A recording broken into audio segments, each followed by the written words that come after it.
Assalamualaikum warahmatullahi wabarakatuh. Pada kesempatan kali ini, kami akan menjelaskan materi norma hukum dengan metode penormaan yang merupakan bagian penting dalam mata kuliah ilmu perancangan perundang-undangan. Materi ini akan membahas mengapa manusia membutuhkan norma, perbedaan norma hukum dengan norma lain, konsep sistem norma hukum menurut Hans Kelsen, struktur norma hukum, hingga bagaimana proses penormaan dilakukan dalam pembentukan peraturan perundang-undangan atau PUU. Video ini juga akan dilengkapi contoh sederhana agar lebih mudah untuk dipahami.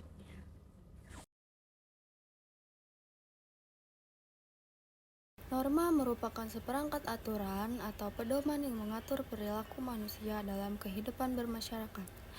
Dalam konteks ilmu hukum dan sosial, norma sering dipahami sebagai dasolen, yakni sesuatu yang seharusnya dilakukan oleh setiap individu dalam berinteraksi dengan sesamanya maupun dengan lingkungan di sekitarnya. Kemudian norma tidak hanya memberitahu apa yang benar atau salah.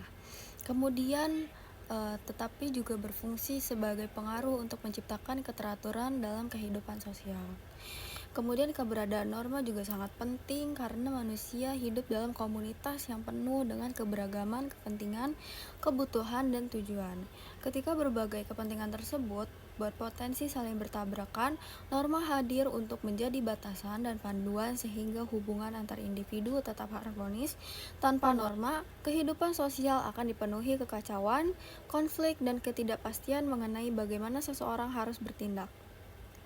Indonesia sebagai negara yang majemuk memiliki beragam norma yang hidup dan berkembang di tengah masyarakat, mulai dari norma agama yang mengatur hubungan manusia dengan Tuhan, norma kesusilaan berkaitan dengan hati nurani, norma kesopanan dan adat yang bersumber dari budaya serta kebiasaan masyarakat, hingga norma hukum yang memiliki sifat mengikat dan memaksa karena dilengkapi dengan sanksi bagi si pelanggarnya. Dengan demikian, norma bukan hanya aturan yang membatasi kebebasan manusia, melainkan sarana untuk menciptakan ketertiban, keadilan, dan keharmonisan dalam kehidupan bersama. Tanpa norma, manusia tidak akan mampu menjalankan aktivitas sosial secara teratur dan beradab.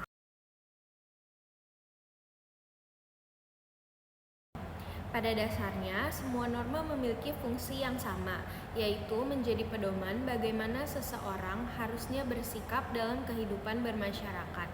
Tetapi, setiap jenis norma memiliki karakter yang berbeda, terutama dalam hal sifatnya, cara penegakannya, dan siapa yang mengawasi kepatuhannya. Norma agama, kesusilaan, dan kesopanan atau adat umumnya bersifat otonom. Artinya, kepatuhan berasal dari kesadaran pribadi atau tekanan sosial. Sanksi di dalamnya tidak bersifat fisik atau memaksa, tetapi berupa rasa bersalah, celaan, atau penilaian dari lingkungan. Penegakannya pun tidak dilakukan oleh lembaga resmi negara. Berbeda dengan itu, norma hukum memiliki sifat heteronom karena datang dari luar diri seseorang dan ditetapkan oleh otoritas yang berwenang. Norma hukum juga bersifat memaksa dan memiliki sanksi tegas yang dapat dipaksakan melalui lembaga seperti polisi, jaksa, maupun pengadilan. Selain cakupannya lebih luas, berlaku bagi seluruh masyarakat, norma hukum memiliki unsur penting yang tidak dimiliki norma lainnya, yaitu validitas. Validitas berarti bahwa sebuah norma hukum hanya dianggap sah bila dibentuk oleh lembaga yang berwenang dan berdasarkan norma yang lebih tinggi. Namun, norma hukum tidak berhenti pada soal keabsahan saja, ia juga harus efektif, artinya benar-benar ditaati dan berjalan dalam praktik. Jadi, meskipun sah secara formal, kalau tidak dipatuhi atau tidak dapat bekerja di masyarakat, norma hukum akan kehilangan fungsinya.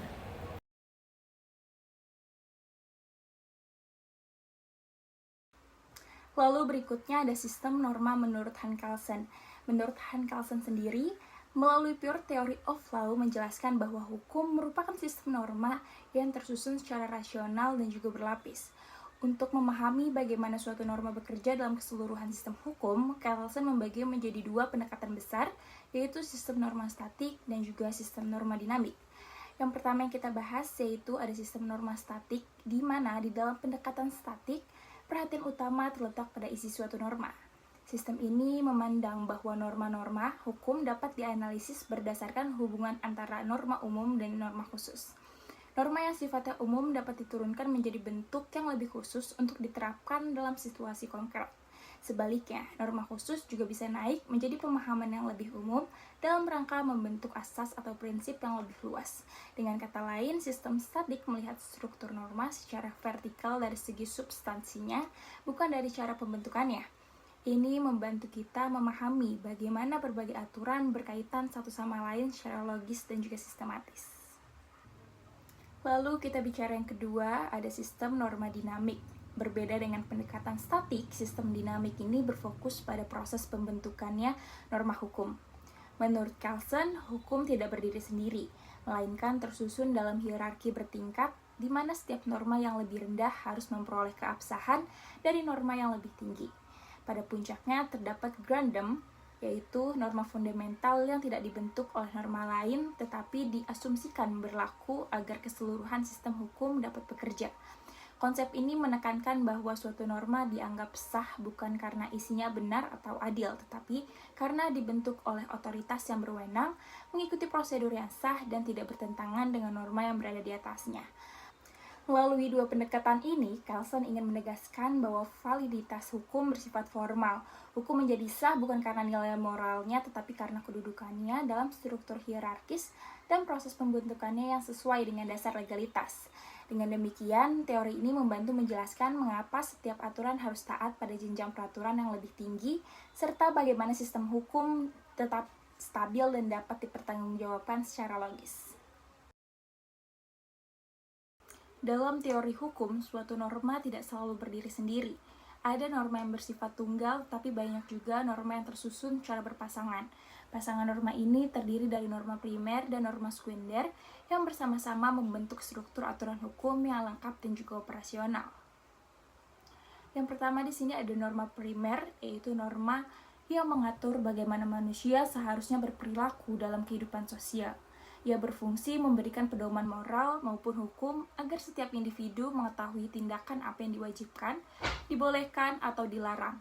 Misalnya, aturan hendaknya engkau tidak mencuri. Norma primer tidak selalu menyebutkan sanksinya, tetapi fokus pada perilaku yang menjadi objek pengaturan. Norma primer inilah yang menjadi inti dari kewajiban atau larangan yang harus ditaati. Lalu yang kedua ada norma sekunder, yaitu norma yang mengatur akibat hukum apabila norma primer dilanggar. Ia memberikan kepastian mengenai sanksi, prosedur penegakan, serta mekanisme pertanggungjawaban. Contohnya seperti, apabila engkau mencuri, engkau dihukum 3 bulan. Norma sekunder memastikan bahwa norma primer tidak hanya menjadi penyataan moral, tetapi benar-benar diikuti dengan konsekuensi yang dapat ditegaskan oleh negara atau otoritas yang berwenang. Lalu yang ketiga ada hubungan antara norma primer dan juga sekunder yang kita sebut dengan Zurechnung. Hubungan kedua norma ini bukanlah hubungan kausalitas sebab akibat seperti jika A terjadi maka B terjadi secara otomatis. Sebaliknya, Carlson menyebut hubungan ini sebagai Zurechnung, yaitu hubungan pertanggungjawaban normatif yang dibentuk oleh hukum. Artinya, sanksi tidak terjadi karena pelanggaran tersebut menimbulkan akibat tertentu secara alamiah, tapi karena hukum mengaitkan pelanggaran itu dengan suatu sanksi tertentu. Lalu yang keempat ada wujud norma dalam sistem hukum. Dalam praktiknya, wujud norma hukum sering muncul dalam bentuk pasangan primer-sekunder yang bersifat komplementer. Pasangan ini menunjukkan bahwa hukum bukan hanya memberikan pedoman perilaku, tetapi juga menetapkan bagaimana sistem akan bereaksi apabila pedoman tersebut dilanggar. Dengan demikian, norma hukum menjadi lengkap dengan adanya aturan perilaku dan juga dengan adanya aturan penegakan. Pemahaman mengenai hubungan antara norma primer dan sekunder membantu menjelaskan bagaimana hukum berfungsi sebagai alat pengatur yang sistematis. Bukan sekadar daftar perintah dan juga larangan, tetapi struktur yang memiliki mekanisme pertanggungjawaban yang logis, terukur, dan juga adil. Selanjutnya, validity and efficacy. Dalam teori norma hukum, ada 2 syarat utama agar sebuah norma benar-benar berfungsi, yaitu validity and efficacy. Validity menekankan aspek legalitas. Sebuah norma dinilai valid jika dibentuk melalui proses yang benar oleh lembaga yang berwenang serta tidak bertentangan dengan norma yang lebih tinggi dalam hierarki peraturan perundang-undangan. Dengan kata lain, validitas adalah status resmi yang membuat norma itu sah untuk diberlakukan. Namun, validitas saja tidak cukup. Norma juga harus memiliki efikasi, yaitu sejauh mana norma tersebut dipatuhi, dilaksanakan, dan efektif bekerja dalam kehidupan sehari-hari. Sebuah aturan bisa saja sangat rapi secara formal, tetapi apabila tidak ditaati masyarakat atau tidak ditegakkan oleh aparat, maka norma tersebut disebut tidak efektif. Dua unsur ini saling melengkapi. Validitas memberikan dasar legal, sementara efikasi menentukan fungsi nyata dari suatu norma. Jika salah satunya hilang, norma hukum tidak dapat menjalankan peran untuk mengatur dan menata kehidupan masyarakat. Dalam setiap proses pembentukan perundang-undangan, diperlukan langkah yang terstruktur agar norma hukum yang dihasilkan benar-benar efektif, jelas, dan dapat diterapkan. Proses ini disebut dengan metode penormaan. Metode ini bukan hanya soal menulis pasal demi pasal, akan tetapi sebuah tahapan ilmiah dan sistematis untuk memastikan bahwa setiap norma hadir sebagai solusi dan bukan sebagai masalah baru. Metode penormaan biasanya melalui 3 tahapan utama, yaitu konsepsi, arsitektura, dan komposisi. Mari kita bahas satu persatu. Nah, kita masuk ke tahap pertama, yaitu tahap konsepsi, yang dimana tahap inilah fondasi pemikiran dibentuk. Pembuat regulasi mulai dengan menganalisis masalah yang ingin diatasi oleh peraturan, hingga tujuan apa saja yang ingin dicapai, lalu asas-asas hukum apa saja yang relevan untuk dijadikan dasar. Di tahap ini juga diperiksa apakah kewenangan pembuatan peraturan sudah sesuai dan apa saja alternatif norma yang mungkin digunakan.